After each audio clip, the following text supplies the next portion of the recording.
I totally agree with the government of India. What they are up to, that we should be self-sufficient, self-reliant country. आत्मनिर्भर concept उनका वही है. और to begin with, they have started with the defense corridors in India. Pune Maharashtra वाली belt है, वहाँ पे एक कंस्ट्रक्ट किया है, यूपी में एक कंस्ट्रक्ट किया है. Now we will be producing our own arms and ammunitions instead of buying from other countries. Maybe after some time we will be exporting them. तो foreign trade is a very sort of swinging thing. But कई हमारे imports are very inelastic. They are necessary for us. For instance petroleum products, though they are luxury goods, they are not a necessity thing. They are necessity in case of transportation.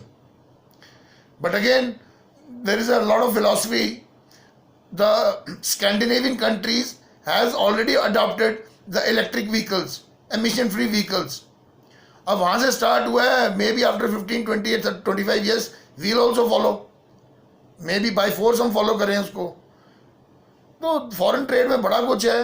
Luxury vehicles, हम सब वो luxuries वाली चीज़ें मंगाते हैं जिसके लिए हमें वी हैव टू पे precious foreign exchange which is very precious.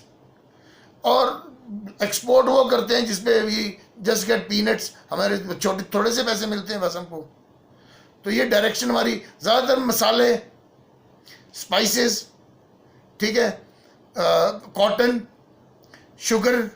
Sugar cane या शुगर, प्रोसेस्ड और सेमी प्रोसेस्ड, राइस, टी, सारे एग्रीकल्चरल प्रोडक्ट्स हैं हमारे. फ्रूट, हम बहुत बड़े, we are 4th largest exporter of fruits. तो ये तो हमारे ज़्यादातर एक्सपोर्ट्स हैं. कॉम्पोजिशन ही ऐसी है. कुछ प्रीशियस है तो वो आयरन और bauxite, copper, again it is used as a raw material and we are the one who buy them in other shape. कोई सबमरीन के फॉर्म में ले रहे हैं, कभी कुछ ले रहे हैं, कभी कुछ ले रहे हैं. तो फॉरेन ट्रेड में तो there is lot more things. Okay, any time करके today we will get into this demonetization thing and GST. देखो बेटा, समझो इस चीज को.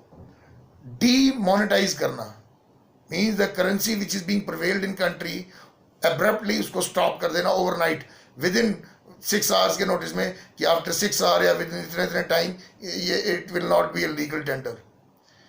आपको पता होना चाहिए legal tender means currency note. हमारा मैक्रो में टॉपिक है मनी, मैं वहाँ पे कवर कर लूँगा इसको. If any of you have a dollar, किसी के पास, आपके पास डॉलर है, आप उसमें देखना, उसके ऊपर लिखा रहता है it is a legal tender. आप देखना डॉलर पे, it is all written. By the way, कैमरे क्यों नहीं आने आपके? Chirag, Pratibha, Ratinder, Ashish, Suman, Preeti, put your cameras on बेटा, at least I can see you.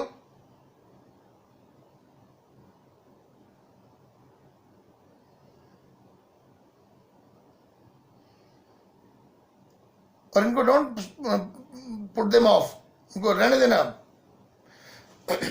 Demonetisation हमसे पहले, हमने भी पहले ट्राई किया. We also introduce 10,000 rupee note at some time.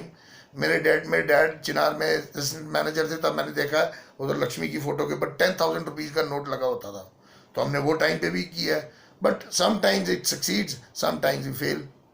हमसे पहले वेनेजुएला ने किया था. Do you know what is the situation of Venezuela at present? A cup of tea cost 1 million. उधर का जो करेंसी पता नहीं क्या है, डोंट नो, पता नहीं पेसोज है क्या है.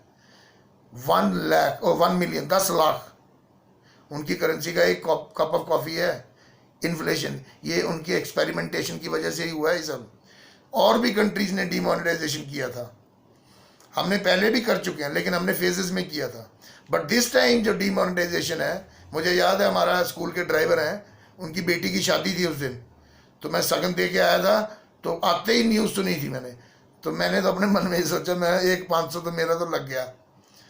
क्योंकि वो उन्होंने आगे घर में जैसे हम एंटर किए, शादी से आए थे, तो आगे न्यूज़ में चल रहा था, पीएम अनाउंस कर रहा था उस टाइम 8-9 बजे कि भी आज रात 12 बजे से जो 500 और 1,000 रुपये का नोट है वो लीगल टेंडर नहीं रहेगा.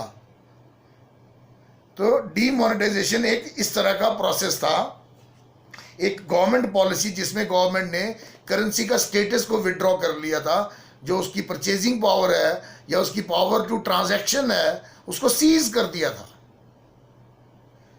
इस तरह के ही वर्ड्स यूज करने हैं आपको भी, ठीक है। And it was no more a legal tender and it was announced on 8th November 2016। 8 नवंबर 2016 को PM prime minister of India declared demonetization, which implies that after the declaration, rupee 500 note and rupee 1000 currency note would no longer be a legal tender, and their power to purchase, their power to transact were seized immediately. Though some window was given for the consumers, households, for the businessmen, इनके लिए कुछ window दी थी कि आप इतने दिन में इतना जो है करेंसी कन्वर्ट करा सकते हो, लेकिन उसकी भी एक लिमिट थी। आपको डिक्लेयर करना है वो पैसा कहाँ से आया था। जैसे मेरे पास अगर मान लो 4 लाख था तो वो मुझे शो करना था कि ये 4 लाख मेरी इनकम का मैंने जोड़ा हुआ था, तो इसके लिए इसको कन्वर्ट करना है। It was not a free ride. फिर तो किसी ने होर्डिंग करके रखी होती तो वो भी कर लेते फिर तो आसानी से। तो डीमोनेटाइजेशन ये प्रोसेस था। अच्छा, बेसिक पर्पस क्या था डीमोनेटाइजेशन का, मतलब व्हाई इट वाज इंट्रोड्यूस्ड। सबसे पहले तो इसका जो इलीगल ट्रांजैक्शंस होती थी, तुम बनते समझते हो, शैडो इकोनॉमी, आपने बड़ी बार सुना होगा, करेंसी इन्वेजन, सुना है ना word currency invasion. At least you can not, गर्दन हिला सकते हो आप। एक इन्वेजन होता है जब फौजें अटैक करती हैं, एक होता है करेंसी के फॉर्म में इन्वेड करना। वो इन्वेजन दिखता भी नहीं है और वो खतरनाक कैसे होता है। आप लोग सोचते होंगे सारे कि क्या फर्क पड़ता है, 1000 के नोट थोड़े से और ज्यादा हो गए, किसी ने इलीगल प्रिंट करके चला रहा था, उसमें क्या नुकसान हो गया। नुकसान ये हो गया, मेरे पास इस टाइम जेब में नहीं तो मैं आपको दिखाता। करेंसी नोट पे आपने देखा होगा इट बियर्स अ नंबर, जैसे A705250 whatever number, it bears a number, and वो उसका रजिस्ट्रेशन नंबर है, क्योंकि वो नॉर्मल पेपर नहीं है, उससे बढ़िया पेपर तो ये है। देखो कितना बड़ा कागज है, लेकिन इसकी आप दुकान पे दोगे तो ये नहीं चलेगा ना, वो चलेगा। क्यों? क्योंकि वो लीगल टेंडर है, कानूनी दस्तावेज है और प्रॉमिसरी बॉन्ड है। प्रॉमिस कर रहा है जो हमारी जो पूरे कंट्री का जो सुप्रीम टॉप की अथॉरिटी होती है फाइनेंस की, रिजर्व बैंक का गवर्नर, वो प्रॉमिस कर रहा है, I promise to pay the bearer. Bearer mean जिसके हाथ में है, the one who bears it, धारक, to pay the amount of ₹100। ठीक, हमारी कंट्री में जितना भी नोट छपता है उसको गोल्ड, कितना गोल्ड रिजर्व है उसकी पैरिटी वैल्यू पे हम नोट छापते हैं। मान लो हमारी कंट्री में 112 टन गोल्ड का रिजर्व, और उसको उतने वर्थ के हमको नोट छाप सकते हैं हम, ताकि कल को कंट्री कहीं बैंक करप्ट ना हो जाए। जैसे चाइना कल को आ जाए, ट्रेड कर करके उसने नोट इकट्ठे किए हो चाइना लेके आ गया 3000 या 5000 करोड़ रुपए के नोट्स, लो जी मेरे को इसकी आप डॉलर्स में कन्वर्ट करके दो या मुझे इतने वर्थ का सामान दो। तो हर करेंसी को बैक करता है गोल्ड। तो हमने अपना करेंसी प्रिंट किया अपने मिंट मशीनों में अपने रिजर्व के पैरिटी पे, लेकिन अगर पाकिस्तान, नेपाल और भूटान मान लो कि 500 या 1000 करोड़ के और नोट भी डाल देता है नकली बनाकर, जो आसानी से पकड़े भी ना जाएं, तो हमारी कंट्री में जीडीपी इन्फ्लुएंस हो जाएगी। क्योंकि एक तो वो कैलकुलेशन में नहीं आएगा, बिकॉज वो नोट्स जो हैं वो नॉट अकाउंटेड फॉर हैं, उनका जो वो they are not accounted money. तो पहला मकसद तो डीमोनेटाइजेशन का था ये कि इस चीज को हम, इलीगल ट्रांजैक्शंस जो है इसको हम कर्ब करें, इसके ऊपर काबू डालें। दूसरा, एंटी सोशल एलिमेंट्स जैसे टेररिस्ट यूज करते थे, क्योंकि टेररिज्म जैसी चीजों में जुबान, ऐसा हो सकता है कि हिजबुल मुजाहिदीन का जो बड़े बड़े कमांडर्स हैं या जैश ए मोहम्मद के कमांडर्स हैं, वो अपने मुजाहिदों को, आगे फाइटर्स को म्यूचुअल फंड्स देते हो कि आपको हम म्यूचुअल फंड देते हैं 2 लाख के, तो आप जाओ इंडिया में लड़ो। नहीं चलेगा ना, क्योंकि म्यूचुअल फंड तो मैच्योर होंगे किसी टाइम पे, तो इसने तो मर जाना है 12 घंटे के अंदर ही, तो इट डजंट वर्क। हमारी आर्मी तो 10 घंटे का टाइम भी नहीं देती, उनको तो ट्रेस मिलना चाहिए, वो तो उसी टाइम पटाखा कर देते हैं, चाहे दिन हो रात हो, बर्फ पड़ रही हो बारिश पड़ रही हो। क्या hard cash, hard cash, gold भी नहीं, क्योंकि gold needs special testing, gold needs special testing कि वो असली है नकली है कितने % गोल्ड है, इट नीड्स स्पेशल।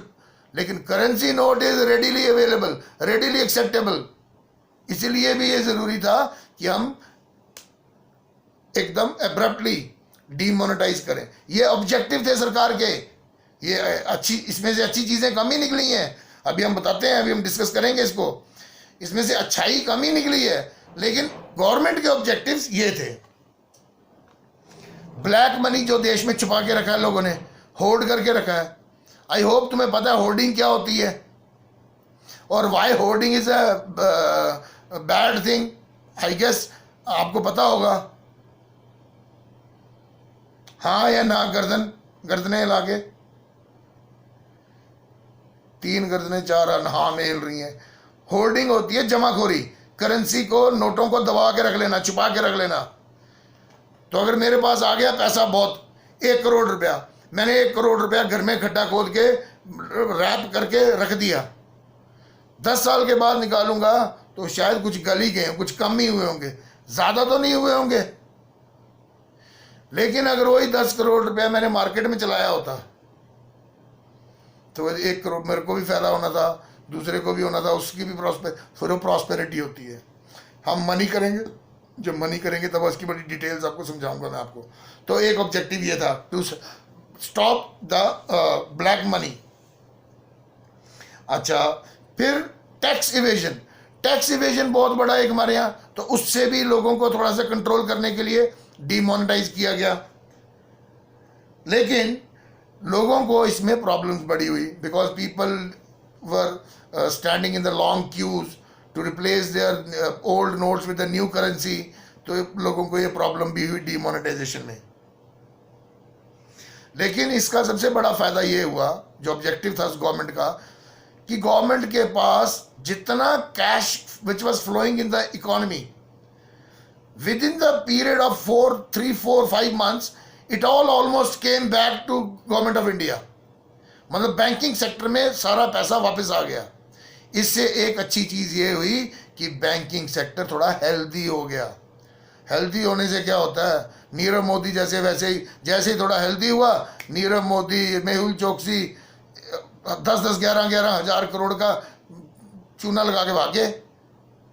तो इंडिया में ऐसे भी तो होता ही है, लेकिन गवर्नमेंट का एक ऑब्जेक्टिव ये भी था कि बैंकिंग सेक्टर को स्ट्रांग करना। फिर एक इंपॉर्टेंट ऑब्जेक्टिव और था जो कि इसने अचीव भी कर लिया गवर्नमेंट ऑफ इंडिया ने, वो ये था कि डिजिटल ट्रांजैक्शन पे लोगों को शिफ्ट करना।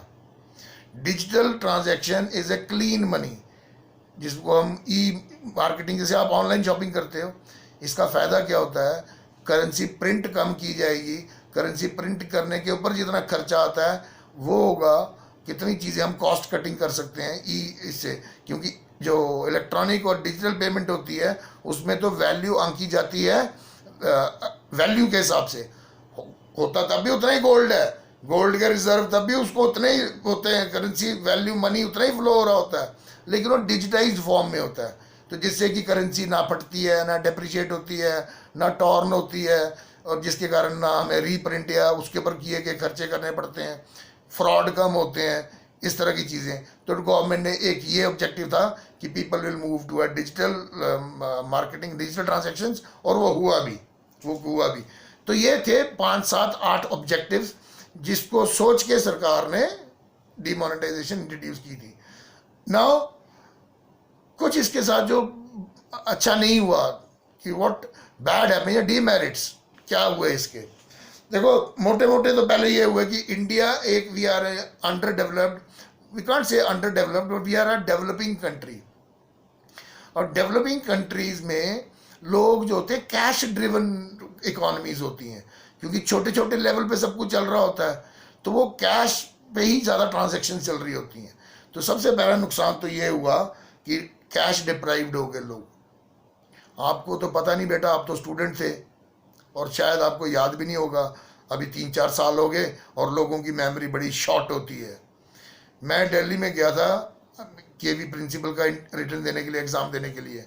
आप यकीन जानो, एक तो निकलना ही 2000 था पर डे। दिल्ली जैसी जगह में 2000 में एक तो टिकट ही नहीं बननी थी, और टिकट बनती तो मैं कुछ खाता पीता भी क्या। पहले तो इतनी लंबी लाइन में लगा और फिर भी 2000 रुपया ही निकला, और अगले दिन निकाल सकता था फिर मैं 2000 और। गवर्नमेंट ने एक तरह से they tried to control the consumption pattern of the entire country, but it backfired. आपको पता है, डीमोनेटाइजेशन से पहले हमारा ग्रोथ रेट 7.4 7.6 होता था, economic growth rate, and immediately after demonetisation हम तो अभी बीच में 3 पर भी आ गए थे, 3%। वो एक्सेप्शन थी बेशक, लेकिन 3% ग्रोथ रेट पे, कहाँ 7.4। अरे इंडिया की जीडीपी इज नॉट ए छोटी जीडीपी, कोई इंडिया बांग्लादेश पाकिस्तान की बहुत बड़ी जीडीपी है, और उसका ग्रोथ रेट 7.4% से हमको 9 जाना था, 10 जाना था, तब हम चाइना को बीट करते हैं अगले 10-15 सालों में। हमने उल्टा डीमोनेटाइजेशन के कारण हम नीचे आ गए, 5 हुए, 4 हुए, और लोएस्ट वॉज 3 पॉइंट कुछ।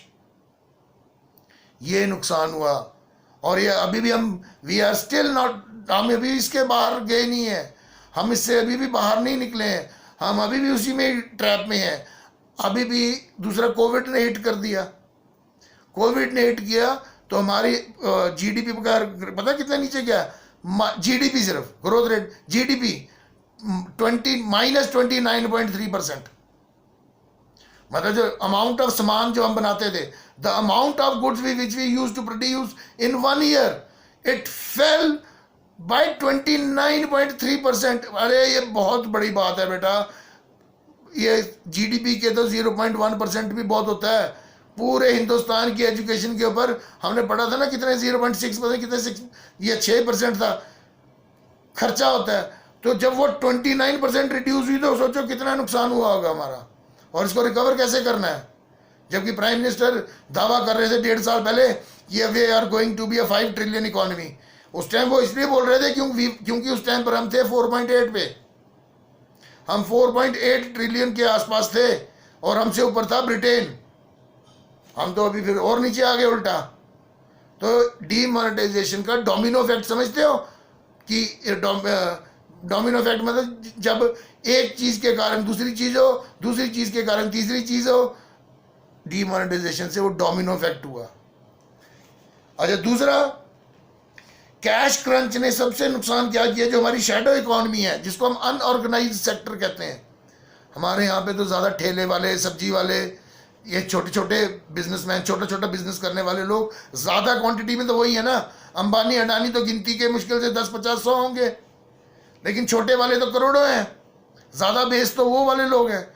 तो कैश क्रंच के कारण लोगों, अब मेरे को 2000 मिलता था, तो मैं तो वही चीज़ खरीदूंगा जो मेरे को बहुत ज़रूरी है घर में खरीदनी। जैसे दवाई है बाई चांस, तो दवाई मेरे को सबसे पहले लेनी है।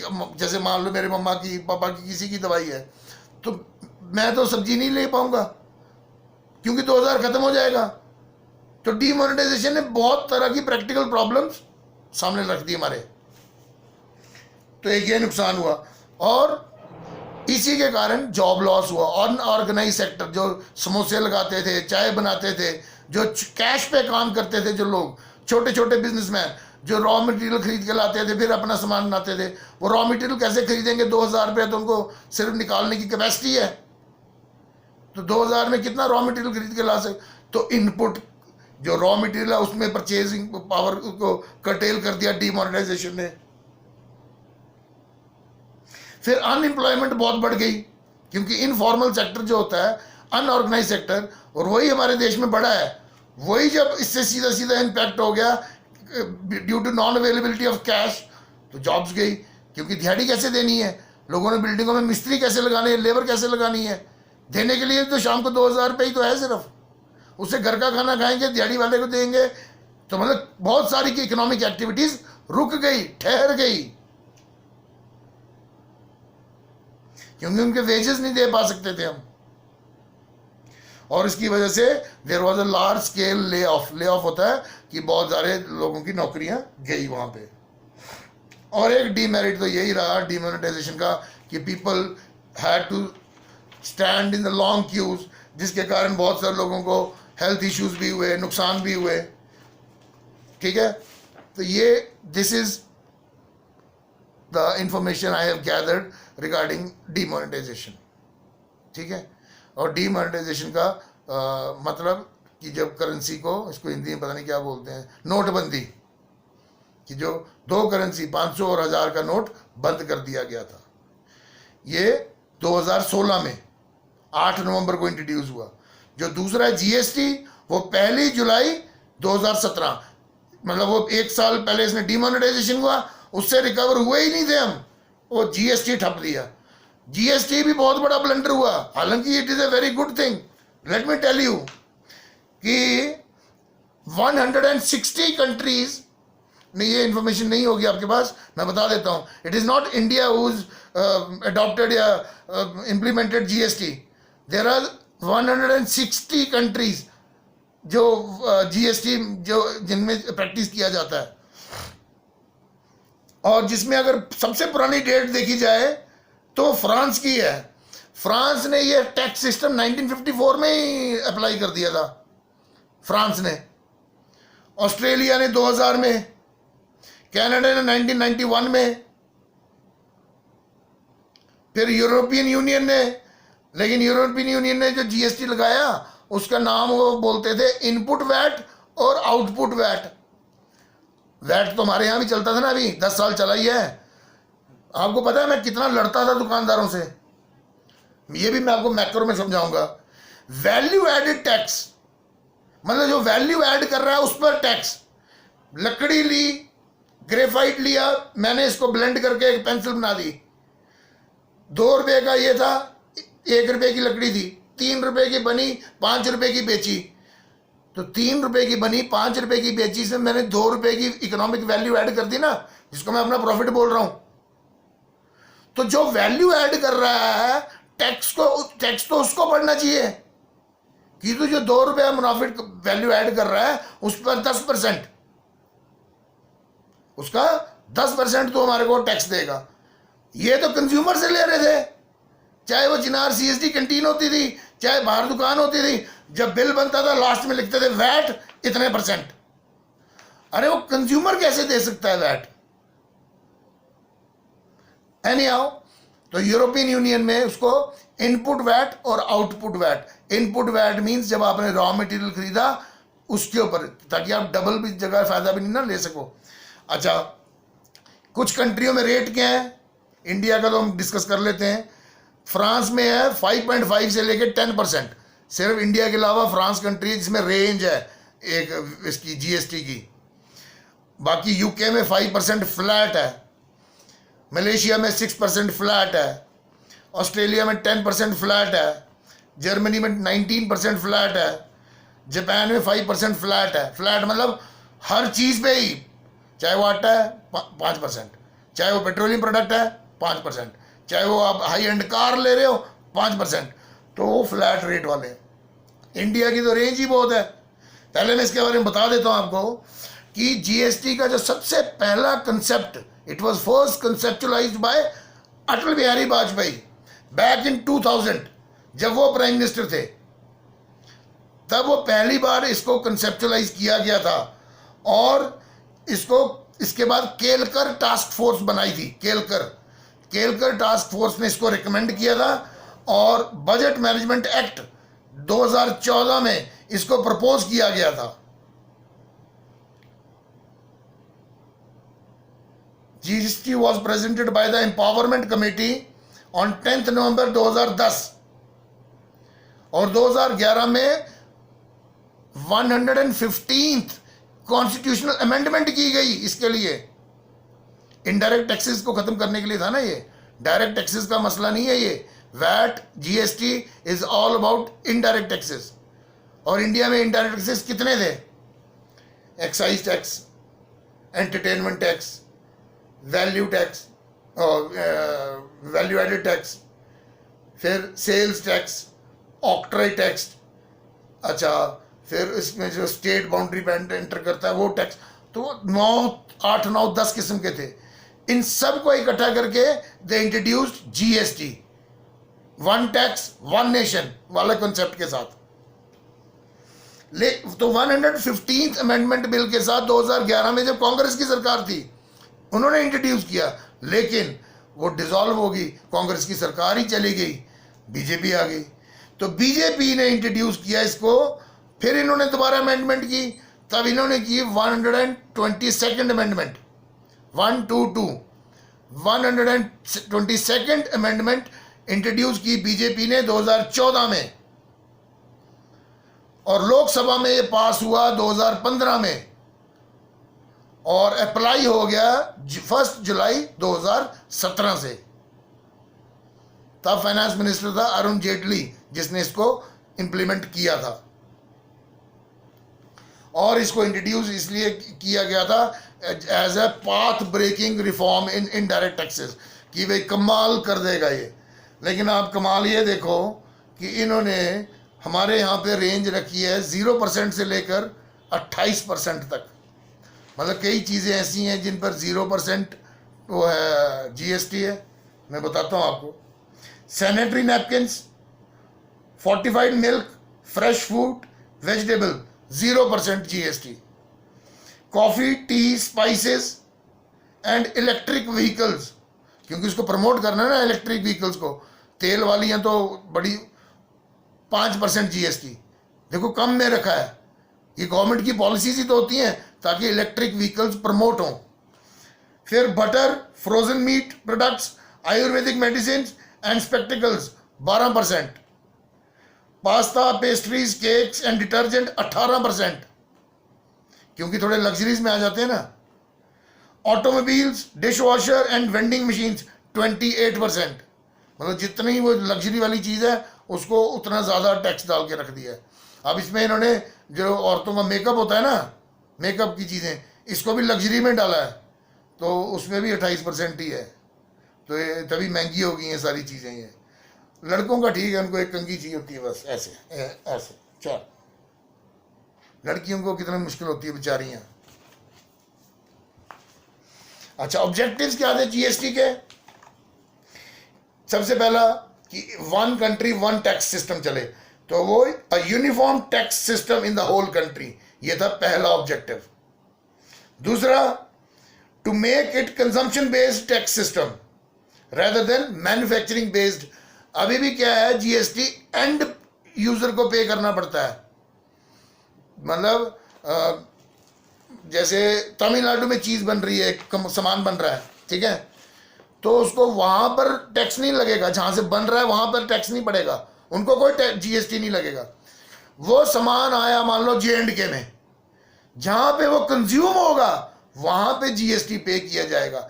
आई want to make it very clear कि पॉइंट ऑफ ओरिजिन से स्टार्ट नहीं होगा लगेगा GST. GST will not be imposed at the point of origin या पॉइंट ऑफ प्रोडक्शन। उनको एंड यूजर जो है वहां पर जीएसटी को देना पड़ेगा।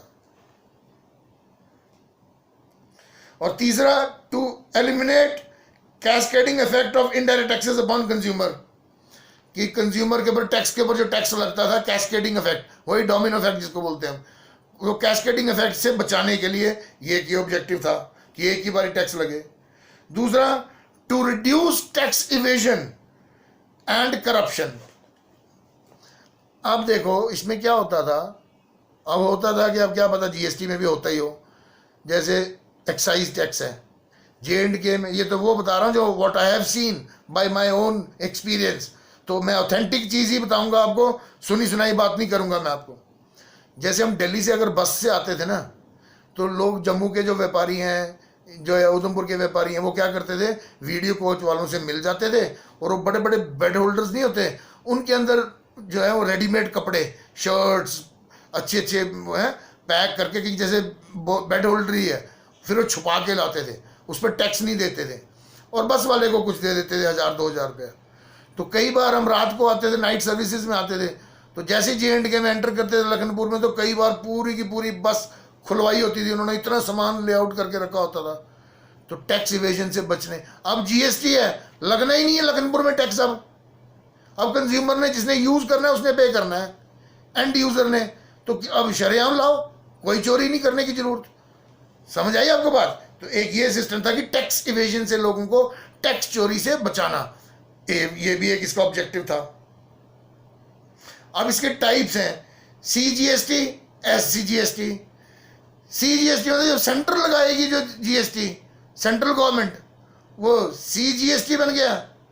और एसजीएसटी जब स्टेट गवर्नमेंट लगाएगी वो एसजीएसटी हो गया। और एक को सेंट्रल गवर्नमेंट करेक्ट करेगी लेकिन उसको स्टेट के साथ शेयर करेगी, सीजीएसटी। और जो स्टेट वाली है वो स्टेट गवर्नमेंट शेयर करेगी सेंटर के साथ, मतलब आपस में एक दूसरे के साथ। और आईजीएसटी, इंटर स्टेट जीएसटी, वो क्या है, आपस में एक दूसरे की सेल्स पे लगेगी, एक स्टेट से दूसरी स्टेट पे जा रहा है, उससे उधर से आ रहा है तो उस पे है। फिर एक यूटी जीएसटी भी बनाई थी एक, ताकि जो यूटीज है इंडिया में, यूनियन टेरिटरीज, उन वो इसको टैक्स कलेक्ट कर सकें। CGST, SGST, IGST and UT GST. IGST है ना जो, वो इंटीग्रेटेड जीएसटी है, integrated goods and service tax, और it is applicable in the interstate sales and buying and selling of goods.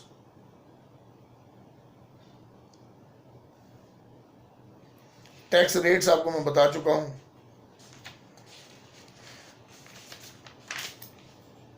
Benefits, tax becomes easier, आसानी हो जाती है जीएसटी दे करने में। हालांकि आसानी हुई नहीं है लोगों को, जो लोग हुआ dealing with the GST, they only can tell कि हाउ सिंपल इट इज। हर 3 मतलब क्वार्टरली, मंथली, हाफ ईयरली वो ऑनलाइन जाके फॉर्म भरना पड़ता है, फिर अपनी सेल डालनी पड़ती है कि मैंने इतने किलो रॉ मटेरियल खरीदा था, उससे मैंने इतना चीज़ें बनाई, इस रेट पर बेची, उसके अकॉर्डिंग फिर उसको सब्सिडी मिलती है। तो ये तो उल्टा कॉम्प्लिकेटेड काम हो गया। फिर एक इसका बेनिफिट है कि भाई यूनिफाइड मार्केट, कि वह पूरे इंडिया में एक ही रेट पे चीज़ मिलेगी आपको। कंजम्पशन बेस्ड टैक्स, अभी समझाया कि जो लास्ट में कंज्यूम करेगा वो टैक्स पे करेगा। सेंट्रल सेल टैक्स को खत्म कर दिया इसने। ग्लोबल ट्रेड, कि विदेशों में भी सामान बेचना हो तो हम अब उनके कंपैटिबल हैं। We are also following GST, तो वो भी वही फॉलो करते हैं, तो हम उनके कंपैटिबल हैं थोड़े ज़्यादा। Removing cascading tax effects, positive growth in GDP, lowering administration cost. 9 अलग अलग तरह के एडमिनिस्ट्रेट करने के लिए ज़्यादा लोग, एक टैक्स के लिए कम लोग, तो ये इसके बेनिफिट थे। लेकिन इसका एक सबसे बड़ा नुकसान पता क्या है? एक तो ये कॉम्प्लिकेटेड है, it is a complicated tax system, it is not an easy system नहीं है ये। दूसरा, जो स्मॉल प्रोड्यूसर्स हैं उनके लिए ये सिस्टम ज़्यादा डिफिकल्ट है। हालांकि इन्होंने अभी चेंज लाया है, इन्होंने अभी ये चेंज लाया है कि जिसका टर्नओवर 1 करोड़ से कम है, मतलब इसकी जो टोटल सेल्स परचेज 1 करोड़ से कम है, तो उसको जीएसटी भरने की ज़रूरत नहीं है। थोड़ी सी रिलैक्सेशन इन्होंने अब दी है 1-2 साल में। अच्छा, एक ना मेरे दिमाग में बड़ा एक पॉइंट है जो इसका नेगेटिव है। जो इंडिया में सबसे ज़्यादा यूज़ होता है पेट्रोल प्रोडक्ट, पता कितने मिलियन लीटर हमारे कंट्री में लग जाता होगा एक दिन में? इन्होंने इसको जीएसटी से बाहर क्यों रखा है? आपको पता है इंटरनेशनल मार्केट में ऑयल इतना सस्ता है, ये उसके ऊपर पहले लगाते हैं सेंट्रल एक्साइज, ठीक है, वो सेंट्रल गवर्नमेंट लगाती है। फिर उसके ऊपर लगाते हैं सेल्स टैक्स, वो स्टेट लगा देती है। फिर स्टेट ही लगा देती है उसके ऊपर एक और टैक्स, सेस लगा देती है। मतलब 3-4 किस्म का टैक्स लगता है इसके ऊपर। वो तो ऑयल इतना महंगा हो जाता है। यही पेट्रोल और डीजल को भी अगर ये जीएसटी में ले आए तो देखना ये पेट्रोल और डीजल भी हमारा कितना सस्ता हो जाएगा, बड़ा कंपैरेटिव हो जाएगा। और आपने नोटिस नहीं किया होगा, जीएसटी अप्लाई होने के बाद, इम्प्लीमेंट होने के बाद चीज़ें महंगी नहीं हुई, कई चीज़ें सस्ती हुई हैं। हाँ, सिर्फ लग्जरीज जो हैं जिनके पास जीएसटी 15% से ज़्यादा लगने लग गया, वो कुछ महंगी हुई हैं, अदरवाइज इन्फ्लेशन पे कोई इसने इम्पैक्ट नहीं किया नेसेसिटीज के केस में। One country, one market and one tax system.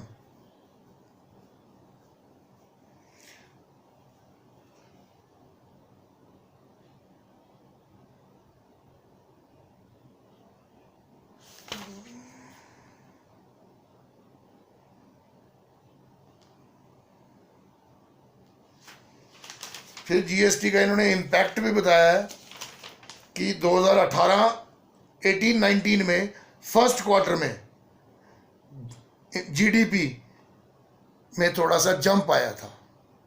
First starting में जंप नहीं आया था, फॉल आया, 7.7 से 7% हो गई थी। बाद में हुआ फिर 2018 में 7.3 से 7.6, मतलब जीएसटी ने पहले जीडीपी को नीचे लाया, बाद में फिर थोड़ा सा पुश मिला इसको।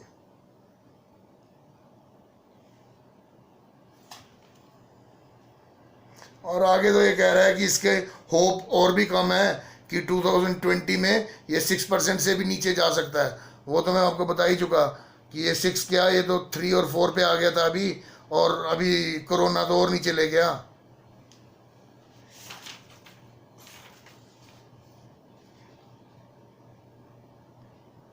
एक बैड इंपैक्ट इसका ये हुआ कि रियल एस्टेट पे इसने बहुत ज्यादा इंपैक्ट किया।